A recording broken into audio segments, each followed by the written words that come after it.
이 시간에는 어떤 두려움으로 예배하는가라는 제목을 가지고 함께 말씀을 나누도록 하겠습니다. 주일 성수의 개념, 그리고 함께 드리는 공예배에 대한 그런 의식들, 그런 관심들이 점점 사그러지는 요즘 세상을 우리가 살아가고 있습니다. 점점 그래왔지만 코로나가 그런 경향에 기름을 붓지 않았나라는 생각을 해봅니다. 예배는 무엇입니까? 구원받은 백성들이 하나님 앞에 감사의 마음으로 마땅히 올려드리는 것이 예배고, 그리고 또 구원받은 백성들은 하나님 앞에 거룩한 삶으로 초청을 받지 않았습니까? 부르심을 받지 않았습니까? 그래서 예배를 통해서 사명을 다시 붙들고 하나님의 은혜로 성령의 충만함을 입고 또 듣는 말씀으로 또 삶의 기준을 삼아서 신자답게 살아가는 그런 능력을 또 우리가 취하는 시간들이 바로 이 예배의 시간입니다. 그러니까 예배는 하나님께 드림의 시간이요, 또 우리의 받음의 시간이다라고 말씀드릴 수 있을 것 같아요. 그저 하나님께 드리는 시간이다라고 피상적으로 생각하고 예배를 귀찮아하고 그런 불편해하는 그런 신자들의 모습들이 있어요. 그런데 그것은 전혀 잘못된 생각입니다. 예배를 통해서 우리가 신자답게 살 수 있는 능력을 공급받는 것이에요. 그래서 예배는 신자다움을 드러내는 시간이고 또 신자다움을 위해서 반드시 필요한 시간이다. 그래서 사탄이 이 예배를 싫어합니다. 아주 싫어해요. 그래서 말세의 때에 갈수록 사탄은 우리를 모이지 못하게 한다고 히브리서 10장 25절 말씀에 기록되어 있어요. 말세의 때에 가면 세상이 사탄이 너희들을 모이지 못하게 할 것이다. 그러나 너희들은 더 모이기를 힘써야 된다. 신자가 모여서 뭐합니까? 말씀 나누고 또 서로 간증하고 또 성찬에 떡을 떼면서 그렇게 예배하는 게 신자의 모임이에요. 그러니까 히브리서의 기자가 모이기를 힘쓰라는 얘기는 함께 모여서 공예배에 더욱더 힘을 쓰라는 거예요. 왜요? 공예배의 능력이 있습니다. 공예배를 통해서 하나님께서 영광 받으시고 그래서 그 영광 받으시는 만큼 자기 백성들에게 은혜를 베풀어 주시는 거예요. 그래서 이 예배에 능력이 있기 때문에 하나님은 또 하나님의 백성들은 모이라고 우리에게 권면하는 것이고, 그리고 사탄은 어떻게든지 우리가 예배하지 못하게, 모이지 못하게 막아서는 것이죠. 그런데 이 시대를 우리가 돌아보면 이 사단의 공격에, 우리의 예배를 무너뜨리려고 하는 이 사단의 공격에 속절없이 당하고 있는 그런 시대가 아닌가를 생각해 봐요. 예배의 본질을 잃고 형식만을 취한 예배. 그래서 오히려 드리면 드릴수록 마당만 밟는 행위고 하나님께서 가증히 여기시는 행위를 더할 뿐이고, 그래서 우리의 머리에 숯불을 더 얻는, 죄를 더하는 그런 예배를 우리가 드리고 있지 않은가, 이런 생각들을 해보는 거예요. 오늘 본문을 보면 이스라엘 백성들이 드렸던 예배, 그런데 매우 잘못 드렸고 매우 가증스러운 예배를 드리는 모습을 우리가 보게 되는데, 이 본문의 예배를 우리가 묵상하고 반면 교사로 삼으면서 우리의 예배를 새롭게 하는 그런 귀한 기회가 되기를 소망합니다. 오늘 본문의 이스라엘의 예배를 한번 볼게요. 6절의 말씀을 한번 보면 이렇게 기록되어 있습니다. 이튿날에 그들이 일찍이 일어나 번제를 드리며 화목제를 드리고 백성이 앉아서 먹고 마시며 일어나서 뛰놀더라. 외적인 예배의 형식은 아주 잘 갖춰져 있습니다. 번제 무엇입니까? 자신이 가져가는 게 하나도 없는, 하나님 앞에 온전히 드리는 순수한 그런 제사, 그게 바로 번제예요. 그런데 번제를 드렸다고 해요. 그러면 그 뒤에 따라 나오는 화목제는 뭐냐? 하나님 앞에 번제를 드리거나 속죄제를 드리거나 이런 예배를 드린 뒤에 하나님께서 예배를 받아주심에 감사하면서 화목제를 함께 드립니다. 그러면 화목제를 통해서 하나님께 기쁨의 제사를 드린 다음에 그 남은 그 고기의 부위들을 제사자에게 다시 돌려주죠. 그러면 그걸 가지고 제사자는 돌아와서 친지들, 가족들, 또 이웃들을 모아서 함께 하나님께서 받아주신 그 예배에 감사하며 함께 기뻐하는 거예요. 그러니까 번제를 드리고 화목제를 드린다, 외적으로는 아주 제대로 된 예배의 형식을 갖추고 있다는 거예요. 그런데 정말 이 이스라엘 백성들의 예배를 하나님께서 기쁘게 받으셨을까요? 그리고 사탄을 정말 화나게 하고 두렵게 하는 그런 예배를 드렸을까요? 신자들이 모여서 하나님의 백성임을 선언하는 예배, 성찬을 함께 나누며 예수를 기념함으로 예수로 사는 인생임을 선언하는 이 예배, 이 예배 사탄은 얼마나 화가 날까요? 또 진정한 예배를 통해서 신자들은 나아갈 방향과 나아갈 능력을 얻죠. 사탄이 얼마나 화가 날까요? 우리의 예배가, 또 이스라엘 백성들의 지금 드리는 예배가 과연 그러한 예배냐는 거예요. 오늘 우리가 바른 예배에 대해서 묵상할 때 과연 우리의 예배가 경외의 감정에서 시작되느냐, 경외의 감정에서 시작되느냐라는 거예요. 사람들은 자기의 상황에 대한 두려움 때문에 예배로 나옵니다. 하나님을 두려워함으로, 하나님을 경외함으로 예배가 시작되어야 되는데 자신이 처한 상황을 두려워해서 하나님 앞에 예배로 나오는 경우가 많다는 거예요. 자, 왜 경외의 감정으로 하나님 앞에 나아가느냐? 여러분 에스더서 읽어보셨죠? 에스더서에 보면 모르드게가 아하수에로 왕에게 나아가서 지금 이스라엘 백성들의 멸족을 구원해달라 이렇게 말하라고 에스더에게 얘기를 하는데, 에스더가 얘기하죠. 왕께 나아간 지가 30일이 지났고 왕이 부르지 않고 내가 먼저 나아가면 죽임을 당합니다. 그런데 예외가 있죠. 예외는 뭡니까? 왕이 자신이 들고 있는 왕권의 상징인 그 규, 작은 그 막대기를 나아온 자에게 내밀고 그 나아온 자가 그 막대기의 끝을 잡으면 용서의 의미가 있는 거예요. 내가 너를 받아들이겠다라는 의미가 있는 거예요. 그때부터 그 나아온 신하와 왕과의 교제가 시작되는 거죠. 이게 우리의 예배와 아주 비슷합니다. 우리가 하나님 앞에 두려움 가운데 나아갑니다. 두려움 가운데 나아갈 때 하나님께서 예수 그리스도로 상징되는 그 규를 우리에게 내미셔요. 그러면 우리가 그 규를 붙잡습니다. 예수 그리스도로 인해서 우리가 하나님 앞에 용서를 받고 하나님 앞에 나아갑니다. 그 예수 그리스도의 그 상징되는 규를 붙들어요. 그러면 그때부터 하나님과 우리와의 친밀한 관계가 시작되는 거예요. 그러니까 하나님 앞에 나아가는 첫 모습은 뭐냐? 두려움, 경외, 이 감정이 앞서야 그때부터 비로소 하나님께서 받으시는 예배가 될 수 있다는 거예요. 많은 사람들이 이렇게 생각합니다. 그 두려움의 감정은 구약시대의 감정 아니냐. 죄에 대한 완전한 용서를 받지 못한 구약시대에나 우리가 하나님 앞에 나아갈 때 두려움으로 나아가지, 우리 이 신약의 시대 예수 그리스도로 말미암아 모든 죄의 씻음을 받은 이 때에 우리가 왜 하나님 앞에 두려움 가운데 나아가야 되느냐. 그런데 사도 바울은 우리에게 얘기합니다. 고린도후서 7장 1절 말씀에 우리는 하나님을 두려워하는 가운데서 거룩함을 온전히 이루어야 된다, 이렇게 말씀하고 있어요. 히브리서 12장 28절에 두려움으로 하나님을 기쁘게 섬길지니, 이렇게 말씀하고 있어요. 두려움의 감정은 비단 구약의 백성들이 가지는 감정이 아니라 이 시대를 살아가는 우리들에게도 반드시 필요한 감정이다. 하나님을 경외하는 그 감정이 우리 가운데 반드시 필요하다는 거예요. 하나님의 크신 은혜를 입었음에도 불구하고 우리는 날마다 죄 가운데 거하죠. 그러니까 회개하는 마음으로, 또 감히 설 수 없는 그 자리에 선다는 마음으로 겸손함으로 하나님 앞에 나아가는 거예요. 두려움으로 하나님 앞에 나아가는 거예요. 그리고 그렇게 나아감으로 하나님 앞에 자신의 처분을 맡겨드리는 거예요. 하나님의 주권을 인정해 드리는 거예요. 그때부터 우리의 예배가 시작된다는 거예요. 그 경외의 감정으로 표현된 겸손함이 우리의 예배의 시작입니다. 우리의 예배를 예배되게 하는 거예요. 그럴 때 하나님께서 우리에게 그 예수 그리스도로 상징되는 그 규를 내밀어 주신다. 그런데 이스라엘 백성들은요, 지금 무엇을 두려워하고 있냐, 우리가 살펴보셔야 돼요. 출애굽기 24장 12절 말씀에 하나님은 모세를 시내산 위로 부르십니다. 여호와께서 모세에게 이르시되 너는 산에 올라 내게로 와서 거기 있으라. 내가 그들을 가르치도록 내가 율법과 계명을 친히 기록한 돌판을 내게 주리라. 이래서 모세가 시내산으로 올라갑니다. 이스라엘 백성들을 가르칠 율법의 계명의 돌판을 받기 위해서 시내산으로 올라간 거예요. 그런데 모세가 내려오지 않아요. 모세가 내려오지 않습니다. 그래서 오늘 이스라엘 백성들이 두려움 가운데 떱니다.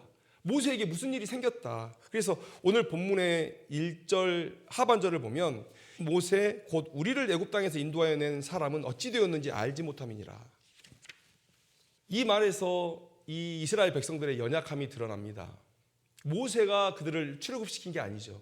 하나님께서 그들을 출애굽시킨 것이죠. 그런데 그들은 모세만 바라봐요. 그게 이스라엘 백성들의 연약함이죠. 아직 믿음이 온전히 성장하지 않았어요. 그러니까 얼마나 두려웠겠어요. 하나님과 자기 사이의 중보자인 모세가 사라져버린 거예요.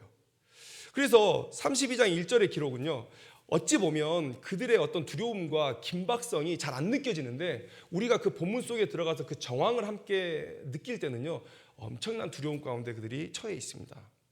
그들은 지금 광야에 나온 애굽에서 많은 재물을 가지고 나온, 그래서 약탈하기 좋고 죽이기 좋은 그냥 먹이에 불과한 존재들이기 때문에 그렇죠.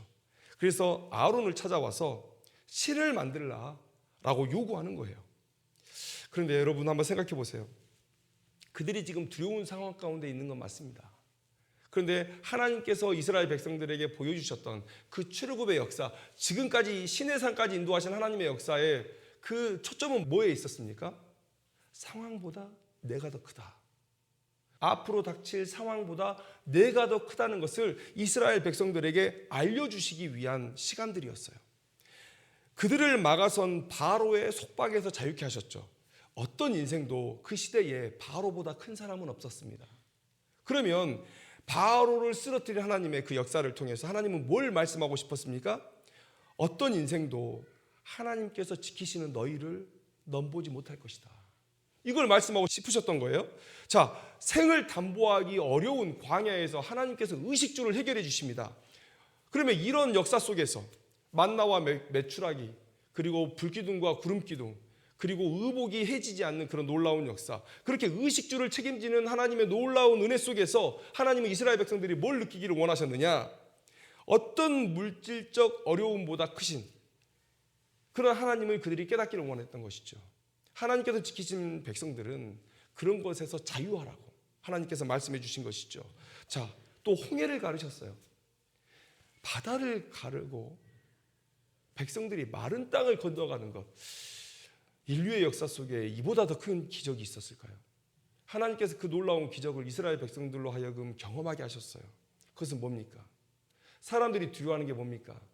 바닷가의 사람들은 바다에 고기를 잡으러 갔을 때 풍랑이 일까 두렵고, 농사를 짓는 사람들은 병충해라든지 또 냉해라든지 이런 자연적인 재해들이 두렵습니다. 그런데 하나님은 홍해를 가르심으로 내가 자연을 지배한다라는 거 보여주셨어요.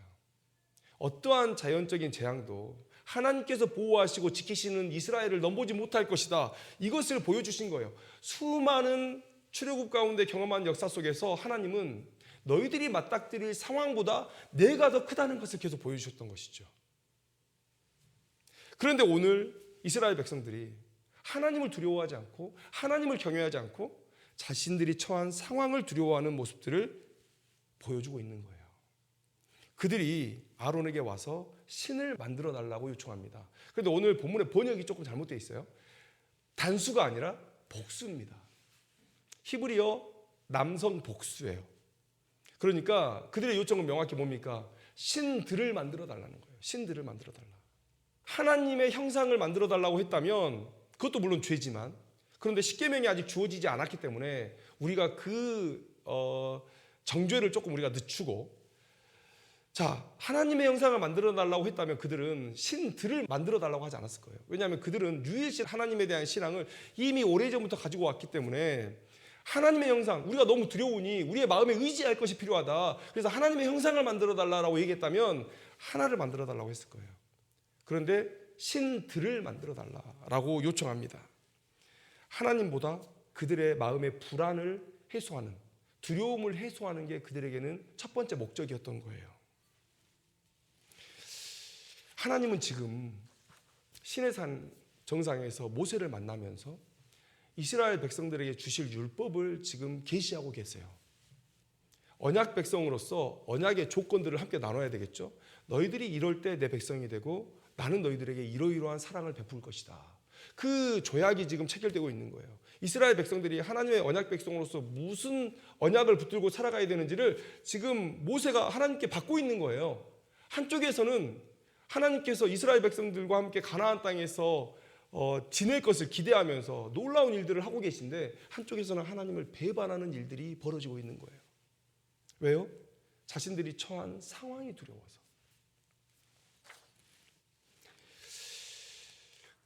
이게 바로 그들이 드리는 예배의 본 동기였던 거예요.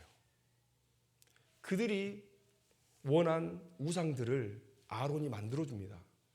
여기에서도 아론이 신을 만들었다고 기록되어 있는데 거기도 똑같이 복수가 쓰여요. 아론이 그들이 요청하는 대로 다 만들어줍니다. 신들을 만들어줘요. 그리고 그 신들을 만들었다고 지금 화목제 드리고 번제 드리면서 지금 기뻐하고 있는 거예요. 그들 기뻐하는 모습 보세요. 앉아서 먹고 마시며 일어나서 뛰놀더라. 하나님께서 이 예배를 받으셨다. 이러고 지금 뛰놀고 있는 거예요. 그런데 여러분, 이런 예배를 하나님께서 받으셨을까요? 하나님에 대한 경외함, 하나님에 대한 두려움의 감정도 없는 이 예배를 인간 왕 앞에 나아갈 때도 그들은 두려움에 벌벌 떨면서 왕이 나를 받아주기만을 바라면서 나아가죠. 그런데 전능하신 하나님, 창조주 하나님, 나의 주인 되신 하나님 앞에 나아가는 자가 아무런 두려움 없이 이렇게 하나님 앞에 나아갈 때 오히려 하나님보다 상황을 더 두려워하고 어떠한 신이든 상관없다. 나의 두려움만 해소해 줄 수 있는 신이라면 뭐든 좋다. 그냥 만들어 오라는 거 아닙니까? 이런 마음으로 하나님 앞에 나아가는 예배를 하나님께서 받아주실 수 있겠느냐는 거예요. 두려움, 경외의 감정이 없는 예배, 그 예배는 하나님께서 받지 않으신다.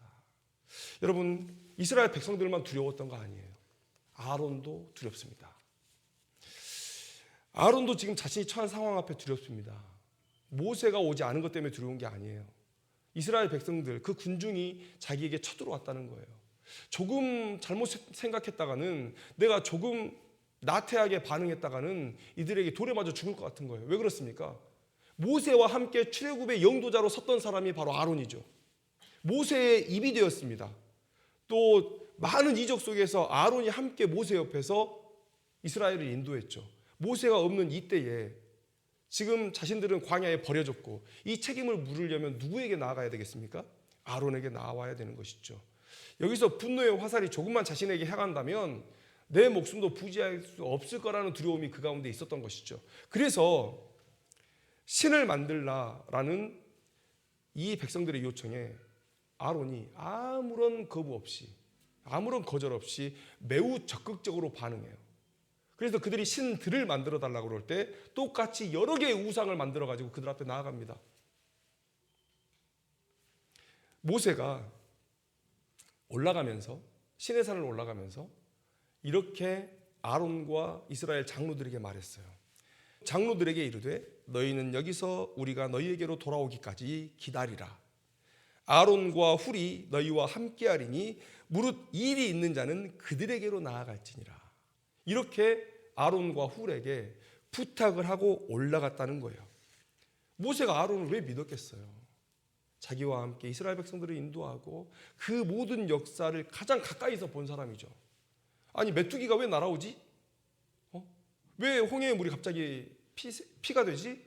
그런데 그 기도 바로 옆에 있었던 사람, 그 아론이 그것들을 다 봤잖아요. 하나님의 역사로구나, 하나님의 역사로구나, 하나님의 역사로구나. 그래서 모세는 아론을 믿었던 거예요. 나와 함께 하나님을 똑같이 경험한 이 아론이 분명히 내가 올라갔을 때 그 시간이 오래 걸리면 그거를 모세는 알고 있었던 거예요. 하나님께서 뭐라고 얘기하시냐면 너는 산에 올라 내게로 와서 거기 있으라. 여기까지가 모세가 할 일인 거예요. 그러면 그 뒤에 무슨 말씀이 있습니까? 내가 그들을 가르치도록 내가 율법과 계명을 친히 기록한 돌판을 내게 주리라. 그러니까 모세가 할 수 있는 것은 하나님을 조르는 일이 아니었어요. 그냥 하나님이 오라시는 곳까지 나아가면 언제 임하실지 모르지만 하나님께서 임하셔서 때가 되면 돌판을 주신다는 거예요. 그래서 모세는 얼마의 기간이 걸릴지 모르니까 아론에게 이 백성들을 맡겨놓은 것이죠.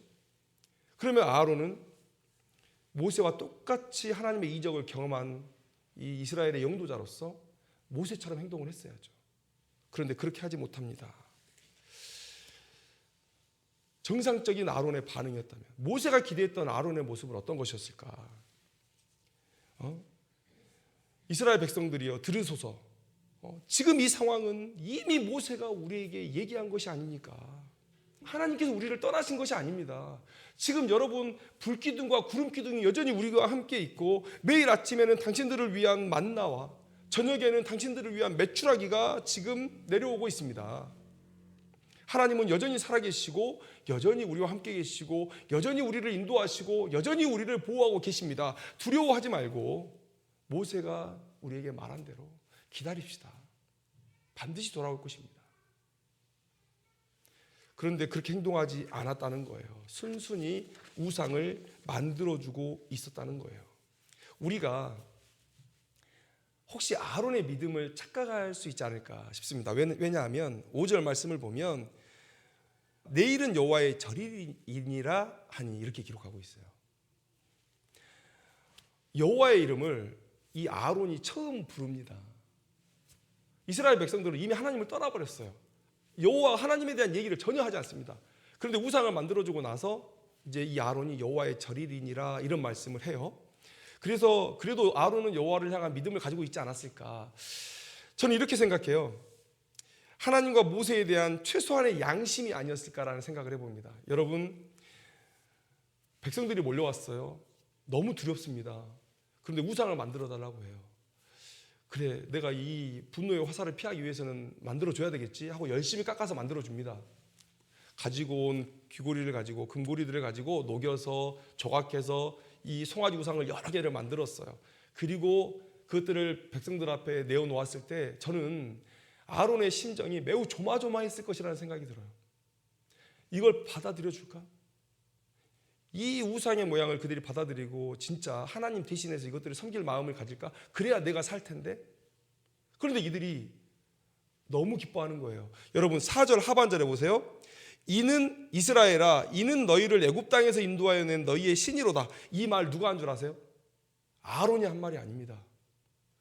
이스라엘 백성들이 한 말이에요. 더 정확히 말하면 이스라엘의 장로들이 한 말입니다. 그러니까 아론이 우상들을 만들어서 전해줬는데 그들이 너무 기뻐하면서 야 봐라, 이 신이 우리들을 애굽에서 인도하여 낸 신이다 이렇게 얘기를 하는 거예요. 그러니까 아론이 이제 조마조마하면서 탈피한 거죠. 이제 힘을 얻습니다. 그리고 나서 한마디를 곁들인 거예요. 만약에 이 내일은 여호와의 절이니라 이 말씀이 진짜 하나님께서 받으실 만한 예배가 되기 위해서는 앞에서 했던 행동들이 다 없어져야 되죠. 처음부터 하나님을 바라봐야 된다라고 얘기했어야 되죠. 그리고 하나님 앞에 제사하면서 하나님을 기다리자라고 얘기를 했었다면 오늘 6절에 보여지는 이 예배의 모습들이 하나님께서 받으실 만한 예배가 됐을 거예요. 그런데 하나님께서 가증히 여기시는 일들을 다 해놓고 이제 자신이 두려움의 공포에서 잠깐 벗어나니까 그제서야 하나님에 대한 또 모세에 대한 최소한의 양심, 미안한 감정을 가지고 여호와의 이름을 잠깐 거기다 섞어 넣는 거예요.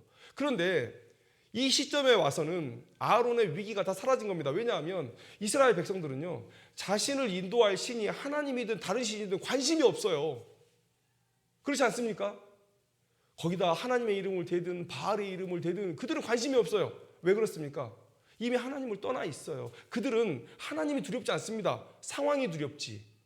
근데 상황에 대한 두려움을 타개할 수 있는 마음의 의지거리를 지금 찾았잖아요.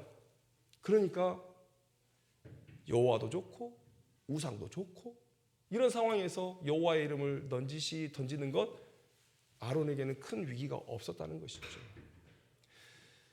하나님을 경외하는 심정이 우리의 예배의 첫 출발입니다. 이스라엘 백성들이 하나님을 두려워하는 마음을 가졌다면 겨우 20며칠, 30며칠 보이지 않는 모세 때문에 이 아론에게 와서 다른 우상을 만들라고 요구하지 않았을 거예요. 불기둥과 구름기둥이 여전히 자기들을 지키고 있고 만나와 메추라기가 내리고 있고 그리고 신발과 의복이 해지지 않는 그런 역사를 지금도 경험하고 있다면 이렇게 요구하면 안 되죠. 그런데 그들에게는 하나님을 두려워하는 마음이 없어요. 하나님보다 세상이 더 두렵고 처할 상황이 더 두려웠던 거예요. 아론에게 하나님을 경외하는 감정이 있었다면 이렇게 하면 안 되죠. 이스라엘 백성들이 나와서 우상을 만들어 달라고 요구할 때 아니다. 그것은 하나님께서 가증히 여기시는 일이다. 자기가 설령 돌에 맞아 죽을지언정 그렇게 행동하면 안 됐던 거죠.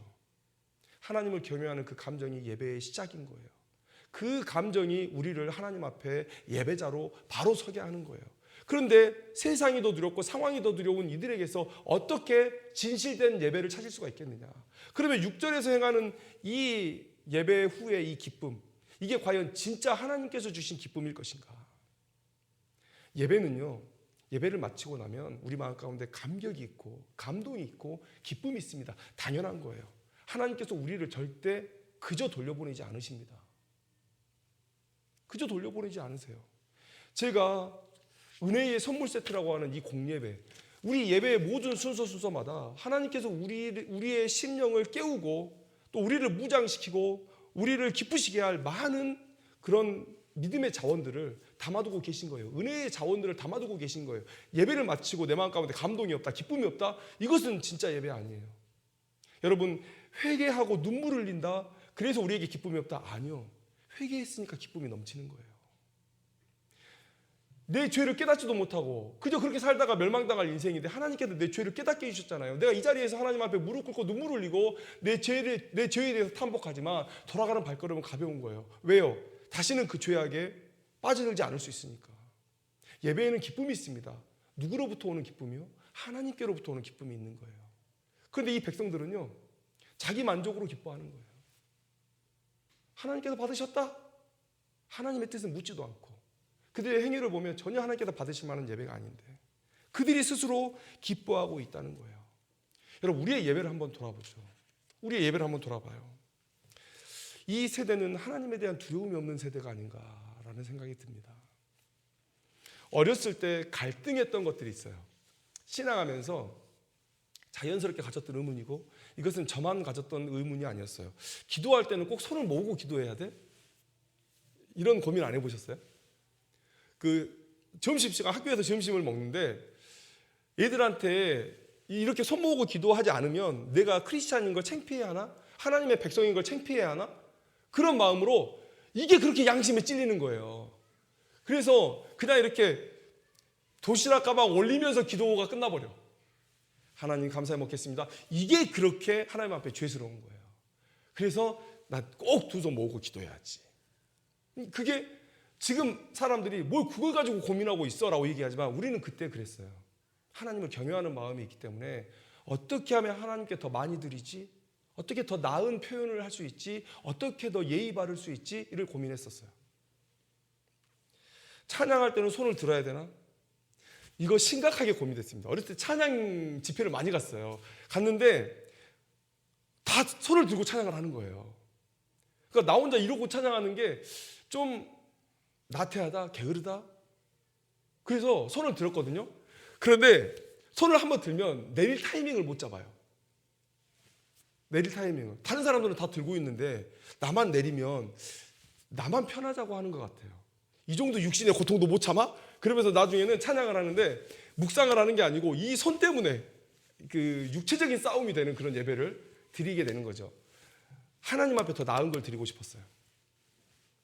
더 나은 표현을 하고 싶었어요. 예배당에 들어와서 가장 먼저 기도를 해야 돼요. 왜? 여기는 하나님의 집이라고 우리가 믿었으니까. 여기는 그냥 예배당이에요. 구약의 지성소, 하나님의 성전이 아니란 말이에요. 그러면 신학적으로 그렇게 따질 수는 있겠죠. 그런데 그냥 여기를 하나님의 집이라고 생각했고 이 안에서 행동도 조심하고 들어오면 항상 먼저 기도하려고 했었고 하나님을 경외하는 마음이 우리 가운데 남아 있었던 거예요. 저는 그 행위들이 의미 없다고 생각하지 않습니다. 왜냐하면 하나님은 우리의 마음을 받으시기 때문에 그래요.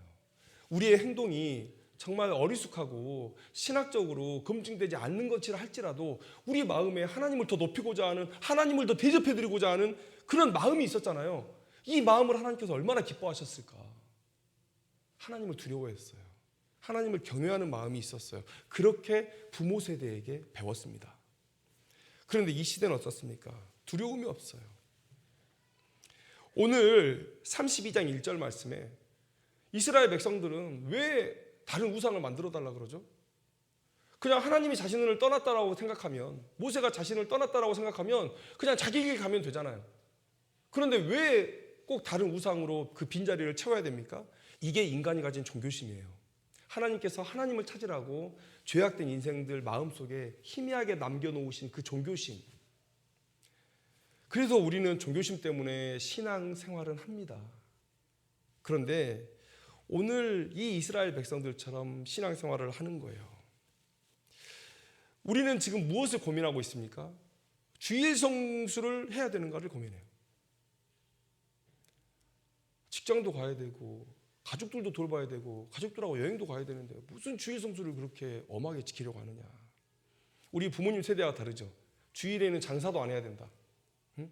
안식일을 지키겠다는 의미가 아니에요. 처음에는 아니 안식일 끝났는데 무슨 신약시대에 주일에 장사를 안 해? 그런데 여러분 생각해 보세요. 왜 평양 대부흥 때 왜 성령의 충만함을 입었던 그 평양의 많은 크리스찬들이 주일에 가게 문을 닫았을까요? 내가 가게 문을 열면 꼭 사러 오는 사람들이 있어요. 그러면 우리 가게 문 닫을 거니까 아무 할 일이 없어지잖아요. 그러면 혹시라도 우리가 믿는 하나님을 믿고 예배당에 나올까? 그거였던 거예요. 구약의 안식일을 지키려고 한 게 아니라 우리가 세상의 즐거운 거리들을 뭐 외식 또 즐거운 놀이공원 이런 것들을 막 열어놓으면 그들이 예배를 드릴까 내게로 나올까를 고민하잖아요. 이것을 두려워했던 거예요. 아예 문을 닫아버리자. 그들에게 예배를 드리지 못한 어떠한 유혹거리도 남기지 말아버리자. 이게 평양 대부흥의 평양에서 일어났던 일이거든요. 그런 하나님을 향한 두려움과 감사를 표현하고자 하는 그런 마음들이 있었던 그 우리 부모님 세대들. 그런데 지금은 주일 성수를 해야 되냐 말아야 되냐를 고민하는 거예요. 그 다음에 한다면 집에서 온라인으로 할 건지 예배당을 나가야 될 건지를 고민하는 거예요. 아니 왜 그렇게 스타들은 직접 찾아가가지고 사인 받고 왜 직접 콘서트장을 가려고 그렇게 노력하면서 왜 예배는 그렇게 온라인으로 드려도 된다고 얘기하시는 거예요. 내 자식 온라인 수업 말고 직접 저자 직강으로 공부하게 하는 거 더 효율적인 걸 알면서 왜 예배는 온라인으로 드려도 된다고 하시는 거예요. 자기 심령 안에 이미 모순이 있어요. 그런데 하나님을 두려워하는 마음이 없어요. 그러니까 온라인으로 드려도 된다. 코로나 처음 시작할 때는요. 설문조사를 했어요. 코로나가 끝나면 다시 예배당으로 나갈 것입니까? 그랬더니 60% 정도가 돌아갈 겁니다. 그런데 코로나가 한 7개월 지나고 나서 조사를 했더니 40%로 줄어들었어요. 그냥 온라인 예배 좋은데요? 예배 때 커피를 들고 들어와요. 예배 때 커피를 들고 들어와요. 커피 마시면서 예배를 드려요. 하나님을 두려워하는 감정 속에서 나타날 수 있는 행위들인가? 지금의 세대는 하나님께 더 드리고 더 표현하고 더 예의를 차리는 그런 데 관심이 있는 게 아니라 어떻게 하면 덜 드리고 어떻게 하면 덜 표현하고 어떻게 하면 덜 예의를 차려서 내가 편할지를 고민하는 세대들인 거예요. 하나님에 대한 두려움이 없어요. 자기 편의로 갑니다. 그리고 나서 예배 마치고 돌아가면서 오늘 예배 잘 드렸다라고 생각하고 돌아가요. 오늘 목사님 설교가 아주 흥미진진했어. 막 이런 거 있죠. 막 웃겨주고 만담해주면 좋아하고. 6절에서 나오는 이 이스라엘 백성들의 이 기쁨의 모습이 하나님 보시기에 정말 가증스러운 모습이거든요. 그런데 우리의 예배에 한번 빗대보라는 거예요. 하나님의 두려움 없이 자기 멋대로 드리고 자기 멋대로 기뻐하는 이 예배를 하나님께서 원하시겠냐는 거죠. 오늘 우리의 예배가 이러한 모습이라면 하나님께서 원하시겠냐는 거죠. 하나님께서 이 모습에 얼마나 화가 나셨는지 이렇게 얘기하십니다. 출애굽기 32장 7절 말씀에 여호와께서 모세에게 이르시되 너는 내려가라. 내가 애굽 땅에서 인도하여 낸 내 백성이 부패하였도다. 하나님께서 이스라엘을 한 번도 내 백성이라고 얘기하신 적이 없어요. 내 백성이라고 얘기하셨지. 출애굽기 3장 10절에 이스라엘 백성들을 출애굽시키기 전에 모세와 함께 나눈 대화 속에서 이제 내가 너를 바로에게 보내어 너에게 내 백성 이스라엘 자손을 애굽에서 인도하여 내게 하리라. 내 백성이라고 말씀하셨어요. 근데 이제는 모세 너의 백성이라고 얘기하는 거예요. 그리고 뭐라고 얘기하십니까? 내가 이들을 진멸하고 모세 너를 아브라함처럼 믿음의 조상으로 다시 시작해서 다시 내가 이 구원의 역사를 시작해 볼란다. 하나님께서 진짜 그럴 마음을 가지신 건 아니죠. 그러나 하나님의 마음이 그만큼 상심되었다는 거예요. 여러분 우리의 예배가 이런 예배는 아닐까? 한번 돌아보라는 것이죠. 우리의 마음 안에 하나님을 두려워하는 하나님을 경외하는 감정을 가지고 하나님을 만나고 있느냐?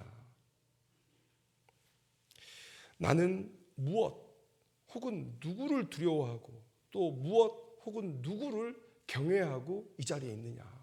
이거를 자문해 봐야 되는 거예요. 여러분 어떠십니까? 하나님을 두려워하는 심정으로 이 자리에 있습니까? 여러분 우리는 어떻게 경외의 마음을 회복할 수 있습니까? 우리는 하나님의 거룩하심과 그분의 영광을 묵상함으로 하나님을 향한 두려움과 경외의 감정을 회복할 수 있어요. 하나님 앞에 나아간 모든 자들은 바짝 엎드렸어요. 대표적으로 이사야 화로다. 내가 이제 망하게 되었도다. 죄인인데 거룩하신 하나님을 맞닥뜨렸을 때, 나와 질적으로 차원이 다른 하나님을 우리가 배웠을 때 인간들이 가지는 당연한 감정이죠. 우리가 한 번에 그 하나님의 영광 앞에 나아갈 수 없지만 우리가 말씀을 묵상하면서 그 하나님의 그 영광을, 하나님의 거룩하심을 더 가까이, 더 크게 느끼게 된다면 우리는 점점 하나님을 경외하는 그 감정으로 나아가게 될 거예요. 그리고 스스로 하나님 앞에 자신을 낮추게 될 겁니다. 누가 감히 하나님 앞에 나와서 자기의 유익을 구합니까? 이 예배당에 와서 누가 자기의 유익을 구할 수 있어요? 그리고 하나님의 일하심을 읽고 또 경험하면서, 우리가 말씀으로 읽을 수도 있고 우리의 삶 가운데 경험할 수도 있죠. 그러면서 그분의 능력을 깨달을 때 우리의 상황을 지배하시는 하나님에 대한 경외의 감정을 회복할 수 있다. 하나님을 경외하게 하는 이 바른 묵상을 할수록 여러분, 우리의 예배의 태도는 달라질 수 있습니다. 제가 항상 예배 전에 기도하죠. 하나님께서 받으실 만한 예배로 우리가 드리기를 소망한다. 우리가 함께 고민하기를 원해요. 하나님께서 받으실 만한 예배는 어떠한 예배인가? 예배는 하나님을 만나는 시간이고 그분의 능력을 덧입는 시간이에요. 그래서 나의 인생을 송두리째 바꿀 수 있는 시간입니다. 워렌 버핏하고 밥 한 끼 먹자고 246억 원을 썼대요. 하나님이 워렌 버핏보다 못하십니까? 여러분의 인생을 뒤집어 엎을 수 없는 분이세요? 오늘 나의 예배를 돌아보며 하나님 앞에 진짜 예배를 드리기를 원해요. 그래서 하나님 앞에 정말 나의 인생을 드리고 그 인생이 송두리째 뒤집어지는 역사, 하나님께 복을 받는 역사가 우리의 예배 시간 가운데 있기를 소망합니다. 오늘 이 가증한 예배를 드리는 이 이스라엘 백성들의 모습을 우리가 반면 교사를 삼아서 하나님을 경외하는 그런 바른 마음으로 우리의 예배가 하나님 앞에 드려지기를 소망합니다. 기도하겠습니다.